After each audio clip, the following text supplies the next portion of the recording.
चंदनपुर नामक गांव में सास और बहू रहा करती थी।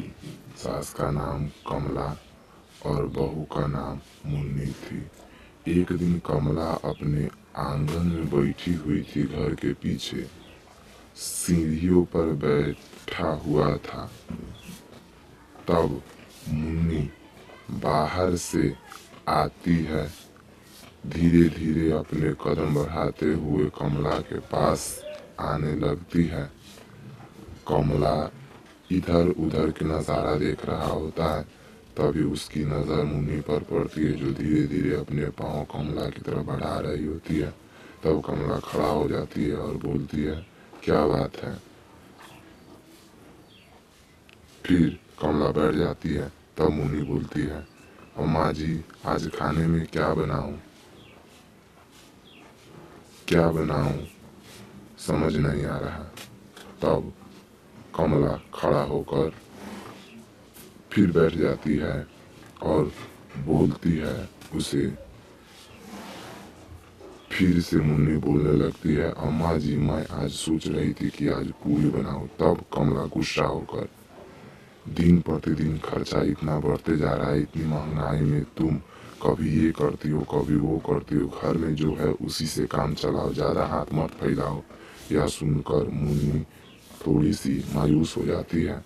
वह थोड़ी सी गुस्से में लगने लगती है और कमला वहाँ से निकल लेती है। कमला का यह स्वभाव देखकर मुन्नी को अच्छा नहीं लगता है। वह अपने पाँव को आगे बढ़ाकर चलना चाहती है। तभी अचानक गिर जाती है। देखती है नीचे उसे पाँव में चोट लग चुका है। फिर वह धीरे धीरे अपने पाँव संभाल कर वहाँ से निकल जाती है। तब मुन्नी जाकर घर पहुँचती है। एक दिन की बात है, जब कमला चाय पी रही होती है और मुन्नी को आवाज़ देती है, मुन्नी कहाँ है, इधर आ। तब मुन्नी वहाँ पर आती है। बोलती है, आज क्या कर रही हो मुन्नी। तब कमला चाय पीते हुए मुन्नी जब पास आती है तो बोलती है, तुम क्या कर रही हो। तब मुन्नी कुछ नहीं बोलती, चुपचाप शांति से खड़ा रहती है। और तभी उसके पास कॉल आता है तो वह कॉल से बात करने लगती है। कॉल से बात करते हुए कमला को देखकर कमला बहुत गुस्से में लगने लगती है। कमला सोचती है कहीं यह इधर उधर की बातें ना छेड़ दे। तब वह कमला से पूछती है, मुन्नी किससे बातें कर रही हो। मुन्नी कुछ नहीं बोलती है। तब कमला आंख तरेने लगती है। फिर भी मुन्नी कुछ नहीं बोलती और फोन पे लगातार बातें कर रही होती है। मुन्नी का यह स्वभाव देख कमला को पसंद नहीं आता। कमला खड़ा उठती है और उसे डांटने लगती है, कहती है, ला फोन मुझे ला, मैं बात करती हूँ। और उसी समय फोन सास ले लेती है और कमला बात करने लगती है और मुन्नी को बोलती है, चलो आप लोग खाना बना। और मुन्नी को खाना बनाने के लिए भेज देती है।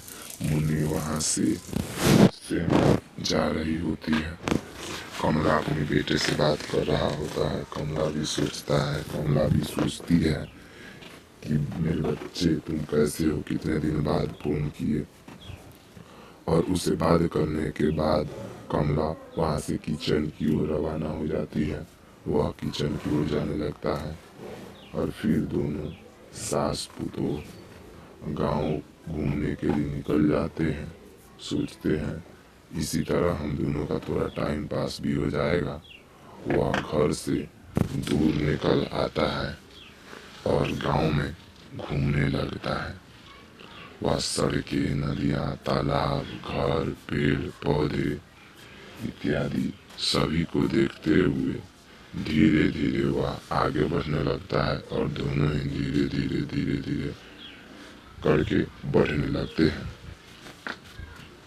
कमला भी अपने बहू के पीछे पीछे जा रही होती है। दोनों जाकर चंचलपुर गांव में पहुंचती है। चंचलपुर गांव में मुन्नी की बहन रहा करती थी। मुन्नी कह रही थी कमला को, सासू माँ, चलो ना, मैं अपनी बहन से भेंट करके आती हूँ। तब कमला बोलती है, नहीं, आज नहीं जाएंगे, आज घर चलो, वैसे भी काफी देर हो चुका है।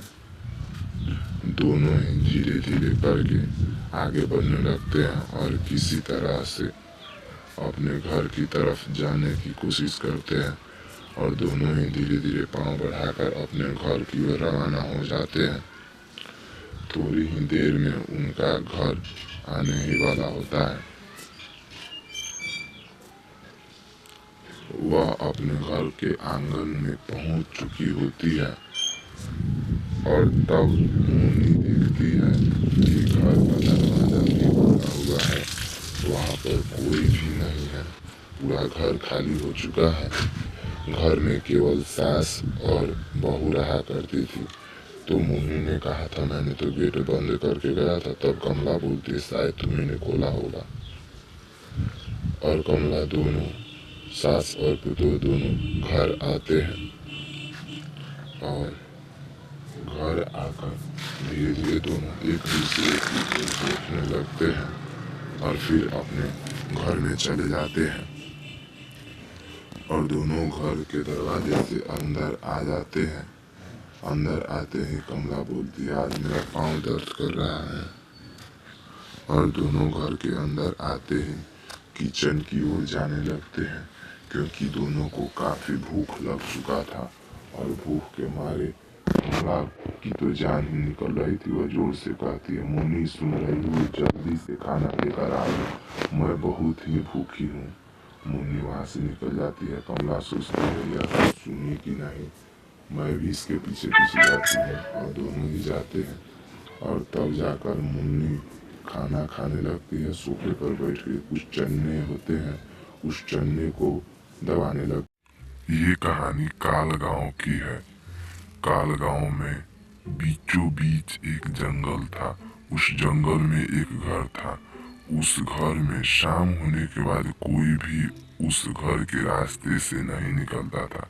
ऐसा मानना था कि जो भी उस घर को देखता है उसकी दिन खराब हो जाती है, मनुष्य है वो घर।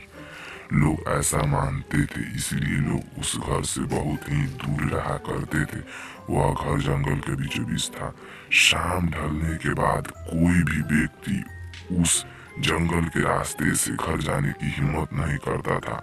गांव के लोगों का सबका ऐसा मानना था कि उस जंगल में कालिनी रहती है। कालिनी एक चुड़ैल है जो सबको खा जाती है। एक दिन की बात है, मोहन नाम का एक लड़का, उसको सब कुछ पता था, लेकिन दूसरे गांव में काम करता था, जिसके चलते उसे आज लेट हो गया है और आज अमावस्या भी है। हे हनुमान ज्ञान गुण सागर, जय हनुमान ज्ञान गुण सागर। मोहन जय हनुमान ज्ञान गुण सागर करते हुए धीरे धीरे वह अपने घर की ओर कदम बढ़ा रहा होता है। उसे बस इतना सा जल्दबाजी था कि वह कब घर पहुंचा। तभी उसके सामने एकाएक कालिनी आ जाती है, जो कि पेशे से एक चुड़ैल थी। मोहन घबराहट में जय हनुमान ज्ञान गुण सागर कहकर उसे डराने की कोशिश करते हैं, लेकिन कालिनी जो पेशे से चुड़ैल थी, वह गर्दन कभी इधर कर लेती, कभी उधर कर लेती।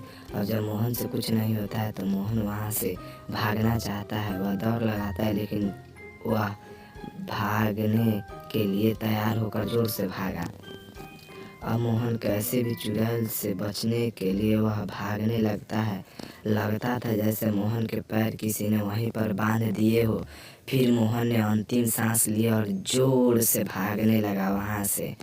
और जैसे ही मोहन ने अंतिम सांस में जोर लगाकर उसने भागना शुरू किया, वह भागने में सफल रहा। चुड़ैल अभी भी मोहन के पीछे ही था। तभी वह मोहन पहुंचता है जंगल में तो देखता है एक अघोड़ा। अघोड़ा जंगल में पूजा कर रहा होता है, वह साधना कर रहा होता है। मोहन उस अघोड़ा के पास पहुंचकर सारी बातें अघोड़ा को बताता है। अघोड़ा जब यह बात सुनता है तो वह कहता है, ठीक है मेरे बच्चे, तुम मौत के मुंह से बचकर आए हो। मोहन अपने साथ अघोड़ा को लेकर कालिनी की खोज में निकल जाता है और वह अपने साथ अघोड़ा को भी ले लेता है। अघोड़ा कहता है, आज मैं उसे नहीं छोड़ूंगा। वह मोहन के पीछे पीछे चल देता है। वह जंगल में इधर और उधर जाता है, उसे ढूंढने लगता है कालिनी को। अघोड़ा लग रहा था जैसे आज एकदम गुस्से में ही है। तभी मोहन कहता है, बाबा ये देखिए, ये है कालिनी, जो कि बहुत गुस्से में लग रहा है। तांत्रिक बोलता है, मोहन तुम पीछे हट जाओ। और तांत्रिक खुद आगे चल जाता है और मन में कुछ मंत्र बुदबुदाने लगता है और दोनों में फिर घमासान युद्ध होने लगता है, जिसके कुछ क्षण पश्चात चुड़ैल पर हावी होने लगती है। बाबा तांत्रिक की शक्तियाँ चुड़ैलों पर हावी होने लगती है तो चुड़ैल सोचता है अब यहाँ से भागने में ही भलाई है और चुड़ैल वहाँ से रफू चक्कर हो जाती है। बाबा मोहन को कहते हैं अब तुम घर जाओ।